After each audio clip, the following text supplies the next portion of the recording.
tell him come and get me. I'm in the fight, then Cadillac, Bell me, know he took a trip to the truck twice. Yes, I'm here to celebrate the hard work and success of my brother Rick Ross. He to me is definitely one of the hardest working men in this business. To know him and have a personal relationship with him, this is not happening by accident. This is all designed, this is all planned out. He knows hard work pays off. This to me is like, you know, one of the best signings that Leo has signed since, you know, Def Jam, to be honest. It has that intensity, it has that feel, it has that camaraderie, that diversity. Maybach Music, the way that Ross is so talented as a brand builder,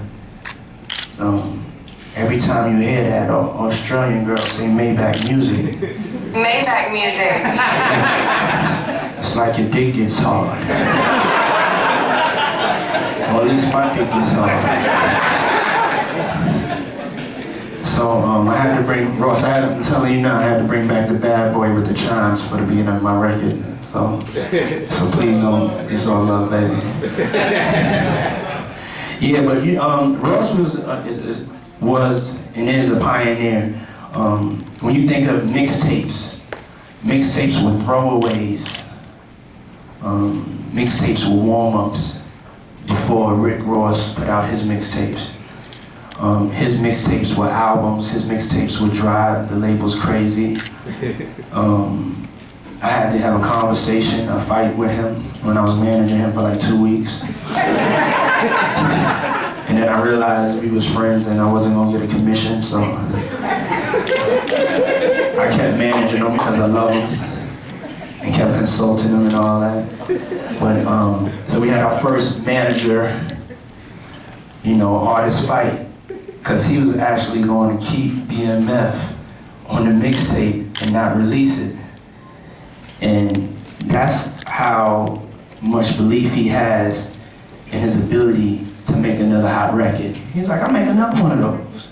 You know what I'm saying? And I was like, well, what about I'm Not a Star? You know, and all the other great records. His stuff is so incredible. And then this last mixtape that came out, it just set the tone and it changed the game.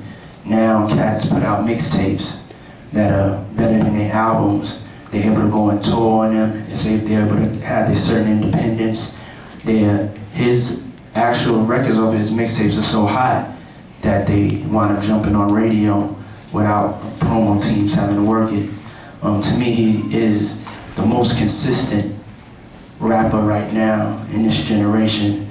I can't remember a time I heard a whack, or I don't want to say whack, that sounds crazy, but a semi or a floor in a Rick Ross record. You know what I'm saying? Every Rick Ross record, he pours his heart into, he micromanages it, and he gives you that soul of almost like a jazz player or a soul singer or even like a gospel singer. It just touches you in a different way, in an emotional way.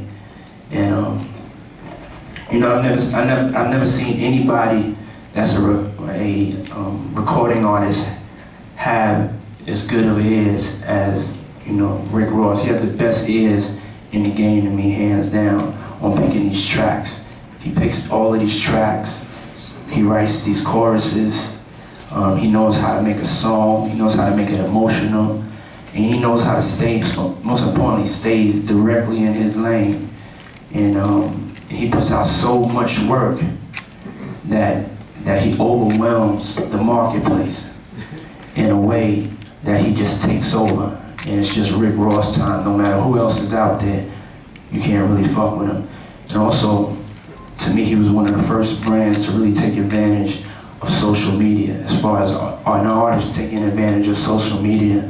And we can't like downplay that. If you think about that, there's no other artist that took advantage of social media like Rick Ross, from the blogs, the constant behind the scenes, and the barrage of videos that he puts on, and understanding that content is king. You know, he's a genius to me. You know, he's my brother. He should be celebrated. I know he will go down in history as one of the great record men. There's very few record men. You have like 6 sitting right here. And to be a record man is understanding how to run a record business and how to make a record and how to promote it. And he's come up with alternative, unorthodox ways that has taught this generation how they could take the power into their own hands. So now, when you have a weekend putting out 3 mixtapes, I have to feel like Rick Ross influenced that. And when you have people putting out mixtapes and also shooting various videos and off their own budgets, and then going on tour and getting $300,000 for Coachella without even a record deal, that came from, you know, Rick Ross and what he started. So I'm just proud of him, you know, and I mean to be long-winded, but it would be unjust to not break down what impresses me about my brother.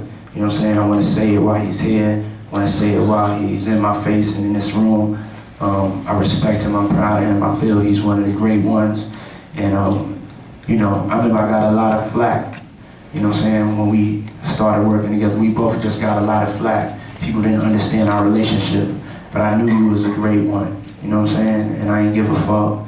You know what I'm saying? What anybody else was thinking and saying. I knew you was a great one. And now they all on your dick. Maybach music.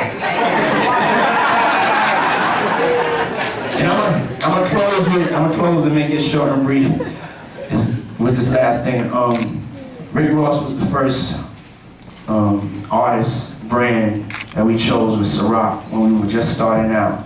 We moved from 40,000 cases to 2 million cases with the help of Rick Ross. He was the first person that we signed. He was moving it on his own because he's so loyal. I never asked him. He just had it in all his videos, all his blogs. And I was just like, yo, I need to send you a check. I don't feel right. We need to do an endorsement deal.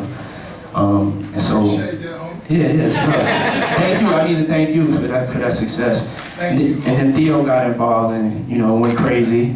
And it's going a little crazy now. And, you know, we not really blinking because he deserves it. He's an artist that can move the needle, and he's an artist that's going to change the world. My man, Rick Ross.